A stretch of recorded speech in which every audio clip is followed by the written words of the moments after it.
Good morning.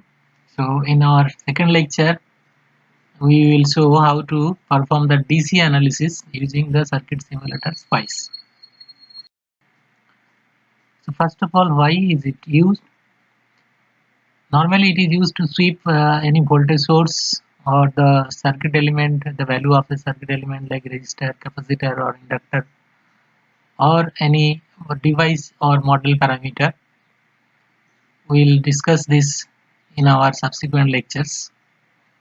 So today, let us first consider a simple example of a variable DC voltage source. So in our circuit again we have two resistors connected with the voltage source, but this voltage source is a variable DC voltage source. So it is varied from 0 to 10 volt, and we want to analyze the voltage at node N2 by doing a DC analysis. So how to instruct SPICE? We have to write a statement dot DC space V1 space 0 space 10 space 1. So the syntax of DC statement is dot DC followed by the name of the voltage source, followed by the start value, followed by the end value, and at the end you have to specify the step. And we want to print the voltage at node N2, so we are giving the statement dot print DC voltage at node 2. So this is how you can write the netlist. R1, N1, R1 is connected between N1 and N2 and it is of 100 ohm. Another resistance R2 connected between N2 and ground, which is of 100 ohm again, and the voltage source which is connected between N1 and 0, that is ground, of 10 volt, let's say. Now we are putting this DC statement dot DC V1 0 10 1, that is to indicate that V1 is varied from 0 volt to 10 volt with a step of 1 volt, and then put a dot print statement to print the voltage at node N2, and finally dot end statement. So this is a simple netlist to perform DC analysis to sweep the voltage source V1. Before we simulate, let's analyze it. So what is the current in the circuit? So you know this two resistors connected in series, so the current will be V1 by R1 plus R2. Now the voltage at node 2 is the voltage across the resistor R2.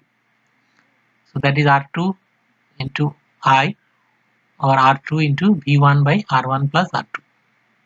It's a very simple equation you have learned in your circuit theory. So now in this simple circuit we have taken the resistors of equal value of 100 ohm. So R1 and R2 are equal.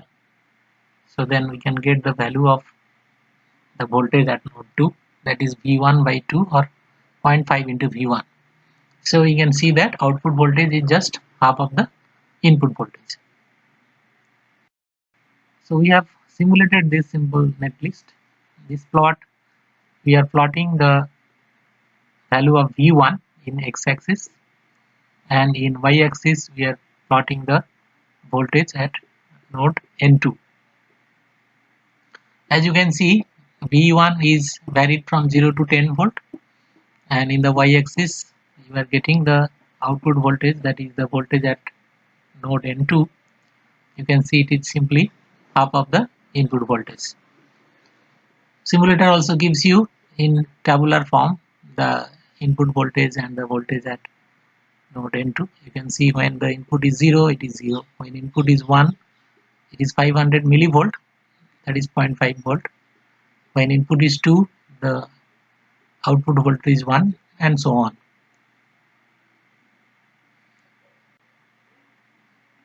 So in the next example, we will show how to perform parametric sweep for any circuit element.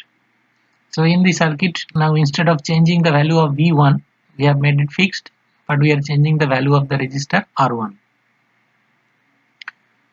So in order to perform this simulation in the netlist, what you have to do is you have to parameterize the value of R1. So we have taken dot param statement. Dot param Rx is the variable register which is initialized to 1, and then we are writing the netlist R1 connected between N1 and N2, and its value is now Rx, which is the variable. Another register R2 which is connected between N2 and ground, which is 10 kilo ohm, and V1 voltage source connected between N1 and ground, which is 10 volt. Now we are putting the dot DC statement just to perform the DC analysis. It is to indicate that you perform the DC analysis. But what is the sweeping that we are doing here? And you see the dot step statement, we are changing the value of R1, that is by changing the value of variable Rx or parameter Rx from 100 to 1 mega ohm, and in this case we are changing the values of Rx in logarithmic odd manner, 10 points per decade. So that is indicated by dot step.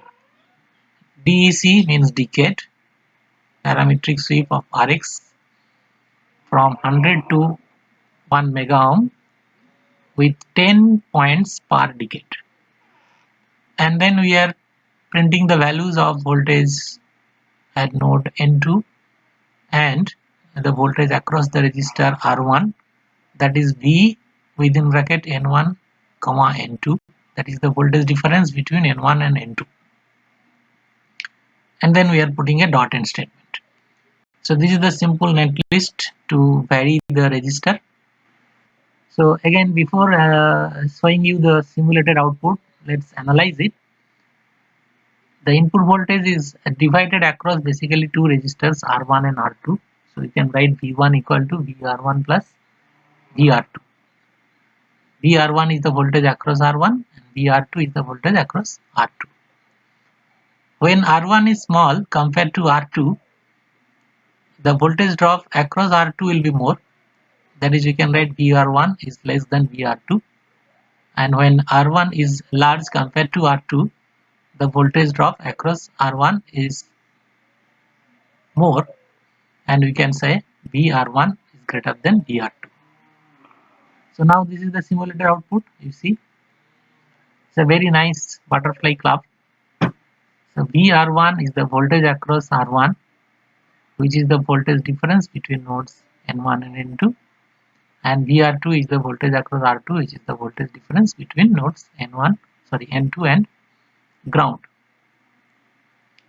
So in the plot you see the resistance R1, that is Rx, is changed from 100 to 1 mega ohm when the value of Rx is 10 kilo ohm, which is same as R2. Then you see two curves are intersecting at each other.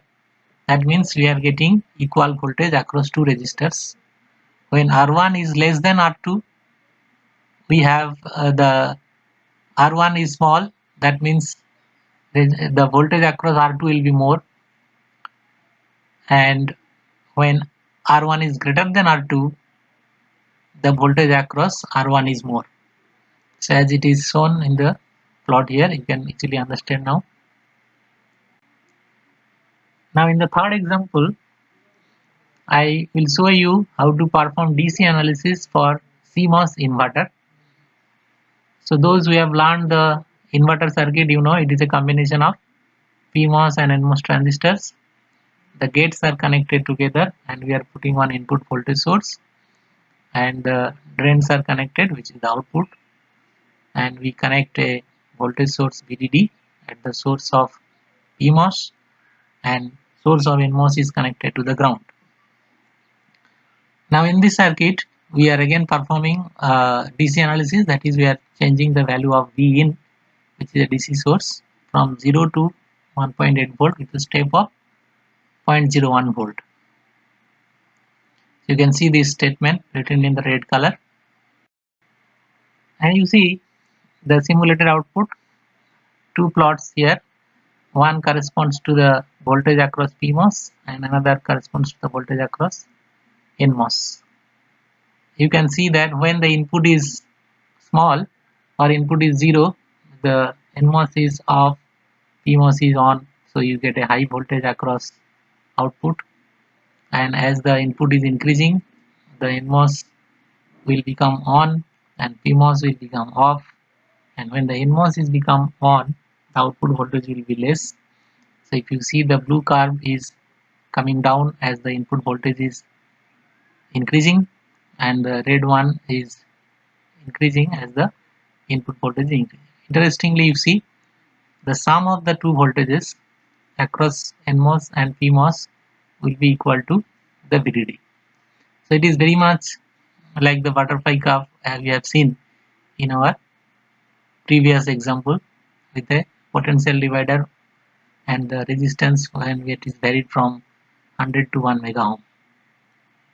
So there are certain interesting fact about this. Why is it like this? We will discuss subsequently in our other lectures. So hope you will enjoy this. Try out this kind of simple simulations to perform DC analysis with variable voltage source, variable resistors and other circuit elements, and try to understand how to perform the DC analysis. Thank you.